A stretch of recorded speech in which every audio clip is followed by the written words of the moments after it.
여러분, 이 시간에는 말씀을 보기 전에 저는 이제 어제 소식을 좀 들었는데, 서울 이태원 거기에서 압사 사고가 있었다고 합니다.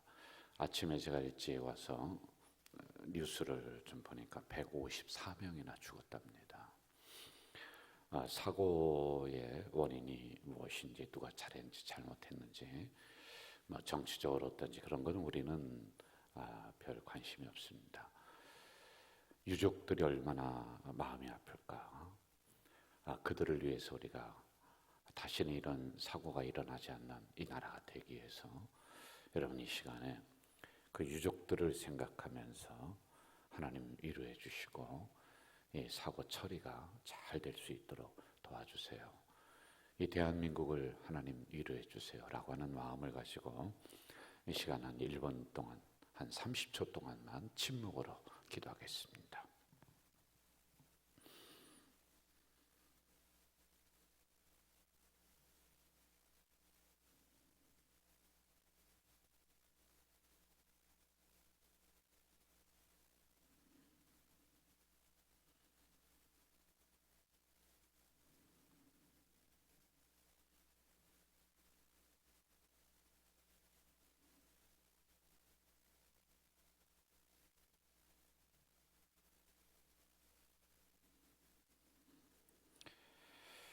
오늘 우리에게 주시는 하나님 말씀 보도록 하겠습니다. 창세기 11장으로 갈까요? 1절부터 9절까지 보도록 합니다. 창세기 11장 1절부터 9절까지 우리 한 목소리로 읽도록 하겠습니다. 온 땅의 언어가 하나요, 말이 하나였더라. 이에 그들의 동방으로 옮기다가 신할 평지를 만나 거기 거류하며 서로 말하되, 자, 벽돌을 만들어 견고히 굽자 하고, 이에 벽돌로 돌을 대신하여 역청으로 진흙을 대신하고, 또 말하되, 자, 성읍과 탑을 건설하여 그 탑 꼭대기를 하늘에 닿게 하여 우리 이름을 내고 온 지면에 흩어짐을 면하자 하였더니, 여호와께서 사람들이 건설하는 그 성읍과 탑을 보려고 내려오셨더라. 여호와께서 이르시되, 이 무리가 한 족속이요 언어가 하나이므로 이같이 시작하였으니 이후로는 그 하고자 하는 일을 막을 수 없으리로다. 자, 우리가 내려가서 거기서 그들의 언어를 혼잡하게 하여 그들이 서로 알아듣지 못하게 하자 하시고, 여호와께서 거기서 그들을 온 지면에 흩으셨으므로 그들이 그 도시를 건설하기를 그쳤더라. 그러므로 그 이름을 바벨이라 하니, 이는 여호와께서 거기서 온 땅의 언어를 혼잡하게 하셨음이니라. 여호와께서 거기서 그들을 온 지면에 흩으셨더라. 아멘. 창세기 이제 11장까지 우리가 이렇게 달려왔습니다. 창조 신화 회복해야 된다. 창조 질서를 회복해야 된다. 그리고 창세기에 흐르는 그 복의 계보가 있습니다. 그 계보가 우리 가정으로 이어진다. 이 생각을 꼭 가지면서 창세기를 계속 공부를 새벽에 좀 하도록 하겠습니다. 자, 노아의 아들이 3명 있었다고 그랬어요. 셈, 함, 야벳 이렇게 있습니다. 그런데 아버지가 수치를 당합니다. 수치스러운 그런 행동을 하고 있었어요. 술을 먹고 발가벗고 하체를 드러내고 누워 있었습니다. 그런데 이걸 문자 그대로 볼 수도 있어요. 성경은 문자 그대로 보는 게 있고요. 그리고 상징적으로 보는 게 있고 영적인 해석이 있고, 이렇게 좀 우리가 구분을 해야지 돼요. 그런데 어떤 사람들은 무조건 영적인 해석, 이것도 참 문제가 많습니다.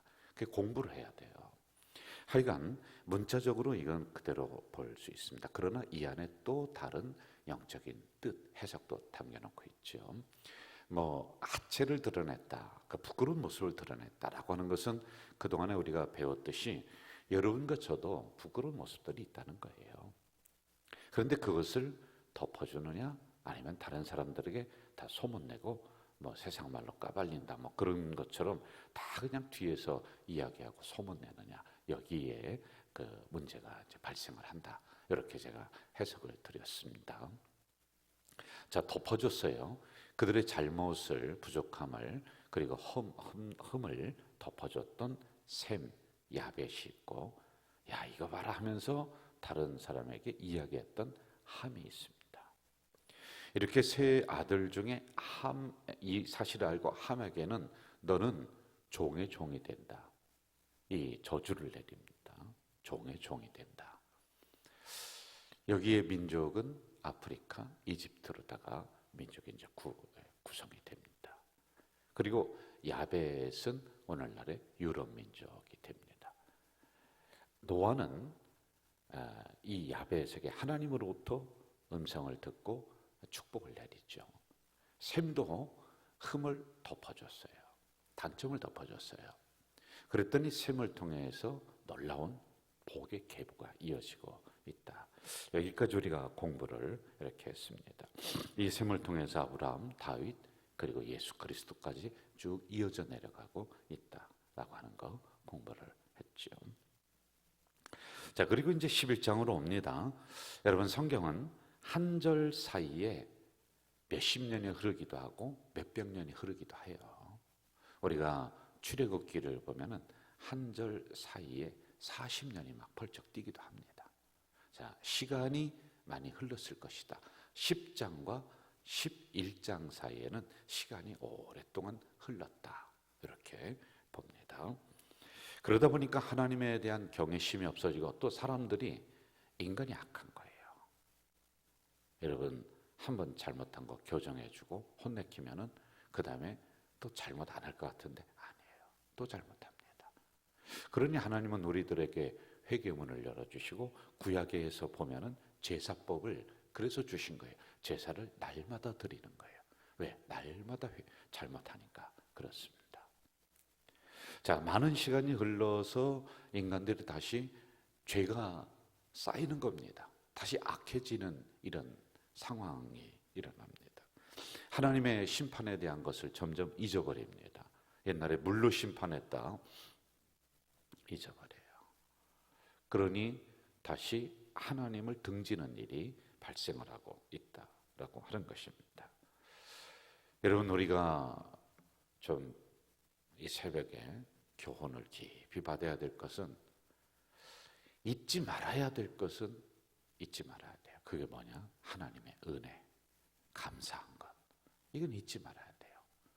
나는 이런 서운한 것 절대로 안 했는데, 아니, 그건 여러분 빨리 물에 흘려보내야 돼요. 그 은혜는 돌에 새기세요. 하나님이 주신 은혜, 하나님이 주신 감사는 돌에 새기는 거예요. 내 가슴 속에 새기는 거예요. 그리고 누군가가 나에게 서운한 소리를 하고 좀 뭐 이상한 소리 했다, 마음이 아프고 쓰리죠. 근데 그거 붙잡고 있어봤자 이득이 안 돼요. 그냥 물에 던져서 흘려보내요. 그렇게 말한 사람은 하나님이 알아서 그 사람을 심판하시고 처리하세요. 내가 뛰어가서 못합니다. 그래서 흘려보내야 돼요.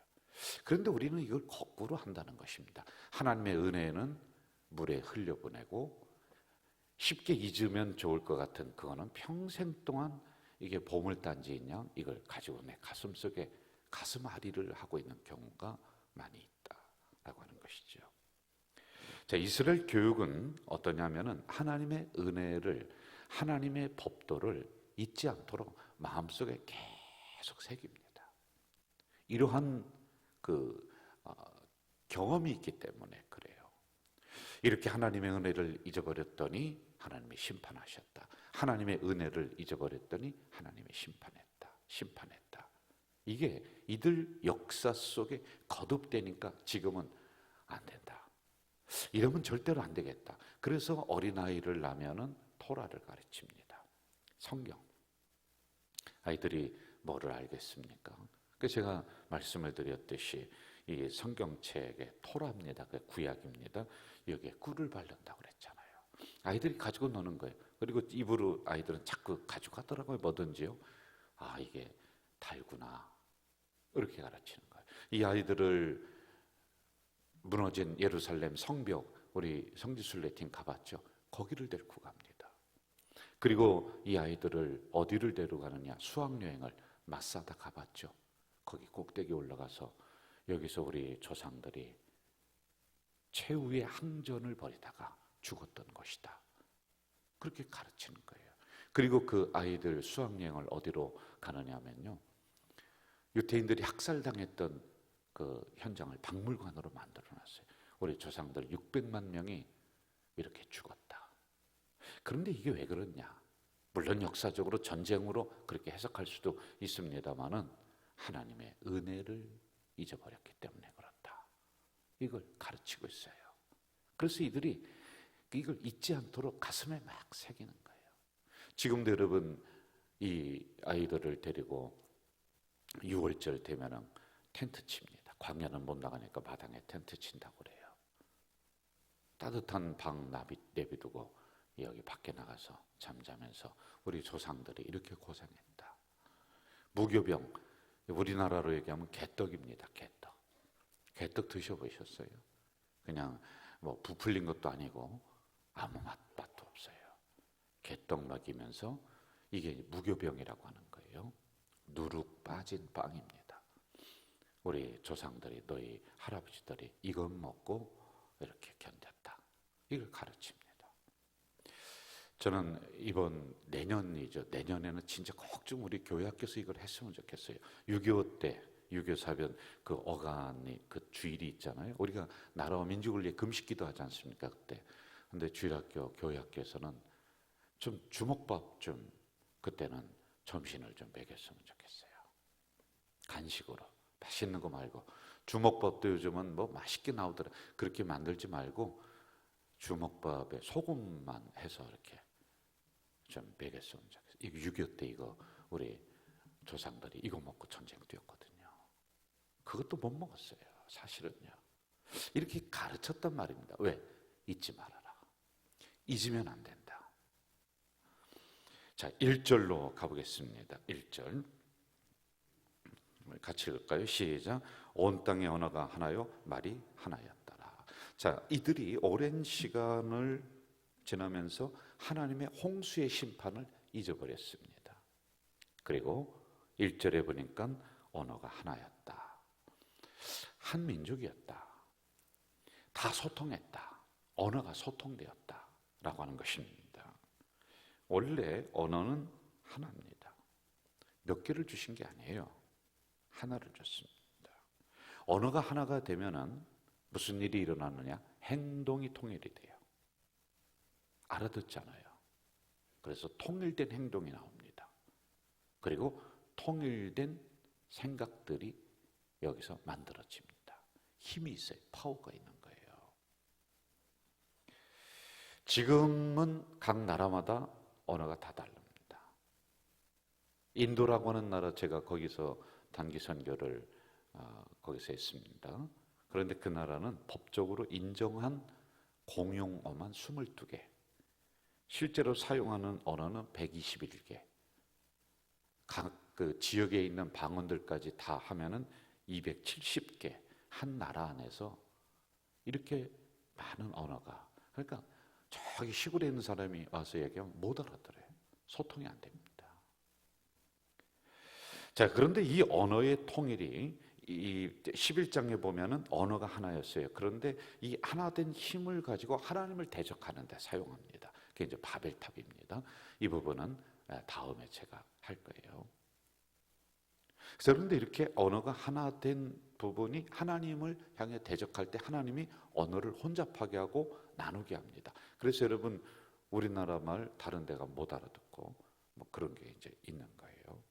근데 이러한 언어의 소통의 하나 되는 역사가 언제 한 번 일어나냐? 성경에 보면은 사도행전에 성령 충만했을 때 방언을 이야기합니다. 방언으로 하니까 서로다가 알아듣는 일이 일어납니다. 이때 성경에서 언어가 또 한 번 통일되는 역사가 일어난단 말입니다. 성령 안에서 생각이 하나가 된다. 성령 안에서 마음이 하나가 된다. 라고 하는 이런 가르침이란 말입니다. 다른 것으로는 안 된다. 라고 하는 것이죠. 자, 우리 7절로 한번 가보겠습니다. 7절. 같이 한번 7절 읽어볼까요? 시작. 자, 우리가 내려가서 거기서 그들의 언어를 혼잡하게 하여 그들이 서로 알아듣지 못하게 하자 하시고 이렇게 나와요. 언어를 혼잡하게 했다.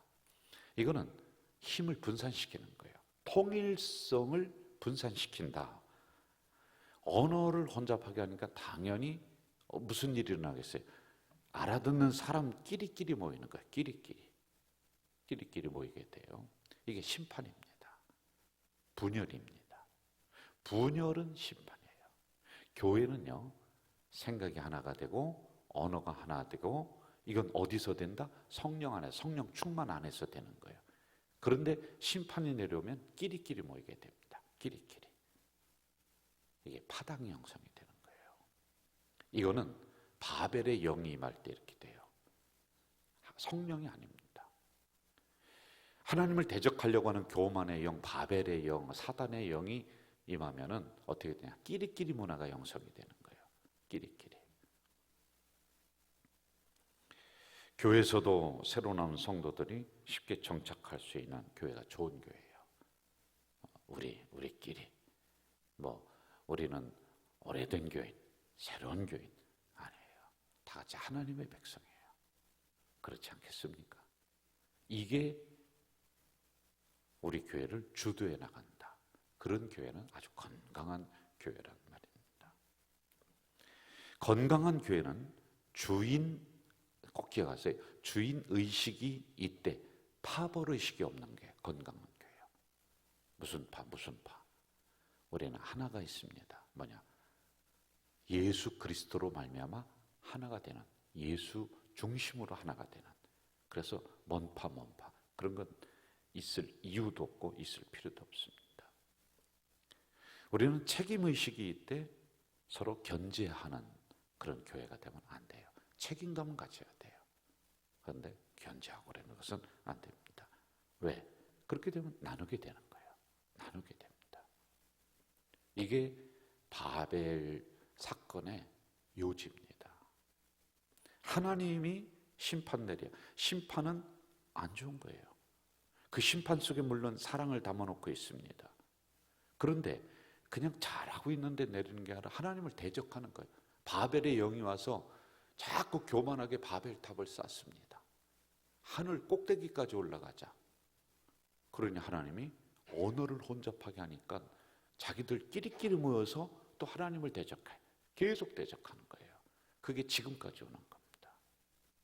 바벨의 영이 그런 거거든요, 여러분.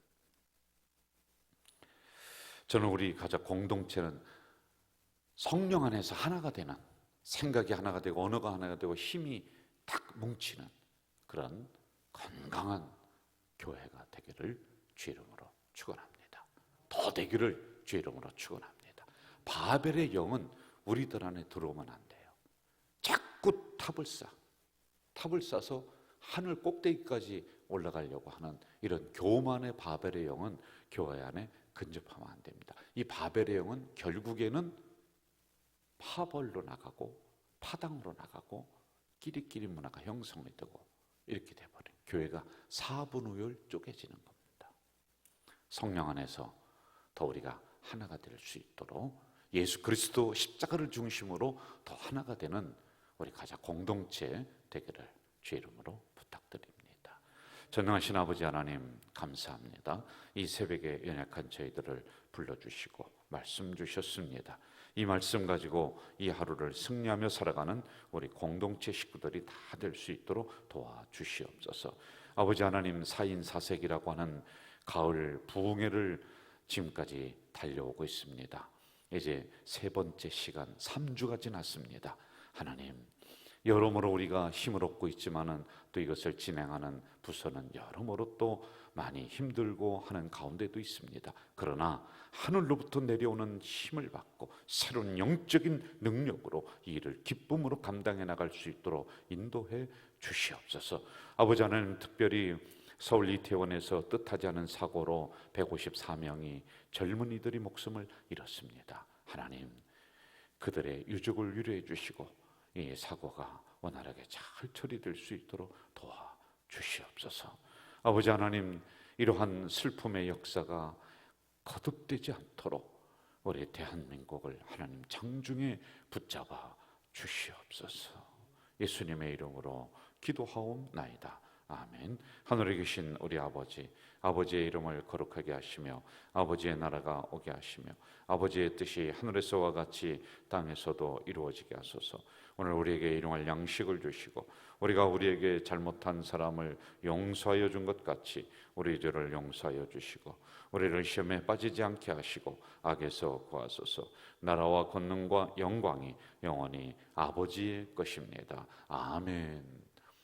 여러분, 이 시간에는 우리가 조용하게 침묵으로 또 그들을 위로하는 기도, 교회를 위한 기도, 이렇게 조용하게 기도하시다가 돌아가겠습니다. 기도하겠습니다.